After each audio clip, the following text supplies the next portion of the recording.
wherever you are, light your candle. Mu mwaka gwa 1983 ekitongole ki Global Network of People Living with HIV ekimu ku bibuddaabudda abantu abawangala n'akawuka ka siriimu kyavaayo okutongoza olunaku olwaleero ng'olw'okukumirako emisubaawa ng'akabonero ak'okujjukira abantu abafudde akawuka ka siriimu lwe baatuma International Candlelighting Day. Candlelight Memorial Event. Emikolo emikulu gibadde Hoima nga gikulembeddwamu minisita w'ensonga z'obwa pulezidenti Miri Babalanda. In the memory of this day. Dr. Betty Nsagi owa Beira Foundation Uganda agamba okuzuula amafuta mu district eno kyaleeta akabaate. The issues that are in Hoima city are a bit unique. We have an urban migration, an urban population excuse me, coming into the city right now. And when we move into a community, we move in with different behaviors. Olw'okuba Hoima kibuga ekikulu obukuzi, ebintu bingi ebikolebwa naddala mu budde obw'ekiro okukakkana ng'obulwadde bweyongedde. We have a population of young people who enjoy going for bidula. So there are many factors, and we definitely have to make sure that we address the risky factors. Minisita w'ensonga za Bunyolo mwennyamivu olw'abantu obutagala kwekebeza. We have the old people who have it and they are willing just to spread it like wildfire without caring. Where you have partners, especially men, when a man discovers he's sick, they don't even disclose to their wives. Dr. Vincent Bagambe owa Uganda AIDS Commission agamba bakola ekisoboka okulaba nga balwanyisa akawuka kano.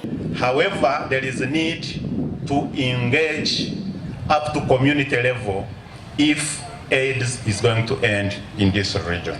Ye Jacqueline Makoka akulira UNAIDS mu Uganda agamba nti kyennyamiza okulaba nti Uganda ekwata kyakusatu mu nsi yonna okuba n'abantu abakwatibwa akawuka kano newankubadde enteekateeka nnyingi ezigunjiddwawo okukalwanyisa. Uganda is number 3 globally now in countries that are contributing new HIV infections. And it's not acceptable because we have all the tools that we need. We have the science and we have the capacity in Uganda to control the epidemic. Naba Nation Media Group etwala ne Spark TV nabo begasse mu lutalo olw'okulwanyisa akawuka ka siriimu. Bano nabo bakoleereza emisubaawa okujjukira abantu abaafa akawuka kano. But even as we remember the departed souls, friends and relatives we have lost due to HIV, we thank you that you have given us the strength to be here. You have provided solutions. We are doing what we know best, and that is to raise awareness. So we are doing our bit. All we want to do is to first of all remember people that have been affected by HIV/AIDS, and also to just keep the matter at the forefront.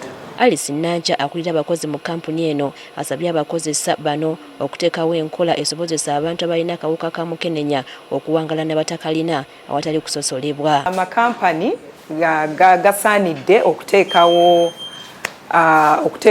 amateeka agatangira obusosoze ku bulwadde bwa mukenenya.